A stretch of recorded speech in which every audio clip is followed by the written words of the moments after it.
धरिबे आमे कोन मनीष नुहे आमे भागवत गोसाई पाखु देई मुंडिया मारिबे भागवत गोसाई मंदिर छाडी पड़े पड़ेबे এই দেখিলা এই দেখো পাঠ দিও কেন পড়িছি তো গোটে কথা কইলে মতে ভাগবত পড়ৌছি রে আমি পড়া ছুয়া জাতিয়া মনীষ ଆମ ଚାହିଁ ଚୁଇଲେ ଏ ଭାଗବତ ବସି ଅପବିତ୍ର ହୋଇଯିବେ ସେ ଆମକୁ ଅଭିଶାପ ଦେବେ ପଣ୍ଡା ସାନ୍ତେ ପୁଣି ଥରେ ମନ୍ଦିର ପୋଷା କରିବେ ଆମକୁ ଏକ କହିଲା ନିଆଁ ପାଣି ବାସନ କରିଦେବେ ହେଲେ ଏ ମନ୍ଦିରଟା ପୁରା ଅପବିତ୍ର ହୋଇଯିବ ଲୋ कोण कहला आमे छुईले मंदिर पवित्र है ताहले महाप्रभु जगन्नाथ दासिया बारियात्री नड़िया नेथिले केमिति भक्त सालवेगଙ୍କ ପାଇଁ नंदीघोष अटकी जाइथिला केमिति महाप्रभु जगन्नाथ हेउचंती भक्तଙ୍କ भगवान तांका पाखे छुआ अछुआ किछि न थाए बुझिला ओहो ମୁଁ ତ ହାତ ଯୋଡୁଛି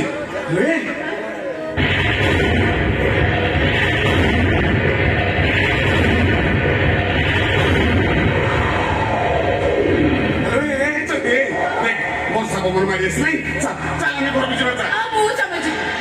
ମୁଁ ଏବେ ଭାଗବତ ଗୋସାଇଙ୍କ ପାଖକୁ ଯିବି ତାଙ୍କ ପାଖରେ ମୁଣ୍ଡିଆ ମାରିବି ଆଉ ମୋ ମନ କଥା କହିବି ତାପରେ ଯାଇ ଘରକୁ ଯିବି ଆଉ କି ମନ କଥା ଜଣେଇବୁ ଲୋ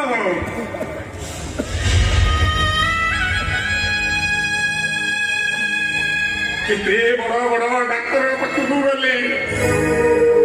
କେତେ ନନାକୁ ନେଇ ତ ଜାତକ ଦେଖେଇଲି ସମସ୍ତଙ୍କର ସେଇ ଗୋଟିଏ କଥା ଜୀବନରେ କେବେ ଆମେ ମା ବାପା ହେଇପାରିବାନି ଯେତେବେଳେ କି ଗୋଡ ହାତ ଚାଲୁଥିବ ଏଇ କୁଲା ବଂଶିଆ ବି ଚାଲିବା ଆଉ ଯୋଉଦିନ ଏଇ ଗୋଡ ହାତ ପଡିଯିବ ଆମର ଏଇ ଚିହ୍ନଟା ଆମର ସେବା କରିବ କାନ୍ଧରେ ବହି ମଶାଣିକି ନବ ଆଉ ଆମ ତୁଣ୍ଡରେ ଟିକେ ନିଆବ ଏଇ ତମେ ସିନା ଆଶ ଛାଡି ଦେଇଛ ହେଲେ ମୋ ଭାଗବତ ଗୋସାଇଙ୍କ ଉପରେ ମୋର ଏବେ ବି ବିଶ୍ୱାସ ଅଛି ସେ ମୋ ଡାକ ନିଶ୍ଚୟ ଶୁଣିବେ ଆମ ଘରକୁ ନିଶ୍ଚୟ ଛୁଆଟିଏ ଦେବେ ଯାହା ନାହିଁ କରମେ ତାହାକି ମିଳିବା ଧରମେ ତୋର ଯଦି ଧର୍ମ ଏତେ ବିଶ୍ୱାସ ତାହେଲେ ତୁ ଏଇଠି ରହି ତ ଭାଗବତ ଗୋସାଇଙ୍କ ମନ କଥା ଜଣା ମୁଁ ଦେଖିବି ଭାଗବତ ଗୋସାଇ କେମିତି ତୋ ମନ କଥା ଶୁଣୁଛନ୍ତି ରେ ଚୈତି ନା ତମେ ଦେଖିବ ତ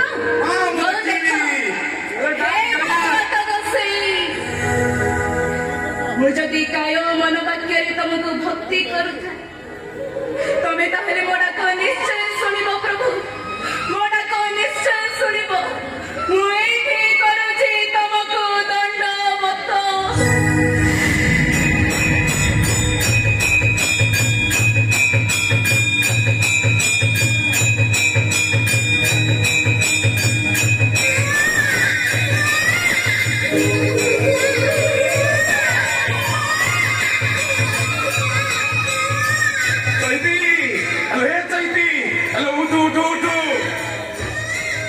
ତତେ କିଛି ଶୁଭୁଛି ନା ନାଇଁ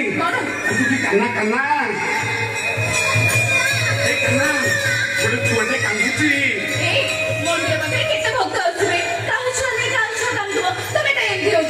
ମନ୍ଦିରରେ ନୁହେଁ ଏଇ ମନ୍ଦିର ପଛପଟେ ତମେ ଯାଇ ଟିକେ ଦେଖିଲ କାହା ଛୁଆ କାନ୍ଦୁଛି ଯାଇ ଦେଖ ତୁ ଏଇଠି ଯିବୁନୁ ଯାଉଛି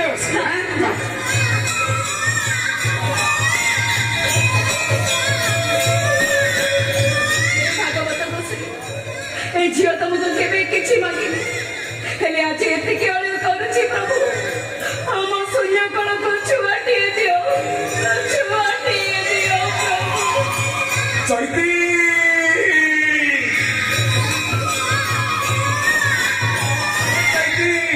ହେଲେ ଉଠ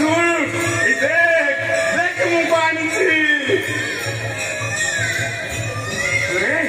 କଣ ଦେଖୁଛୁ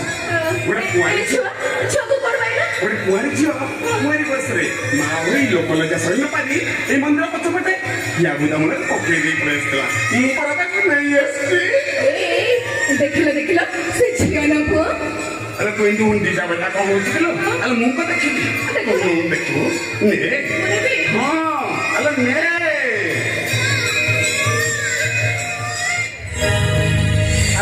ଦେଖେ ପୁଅ ନା ଝିଅ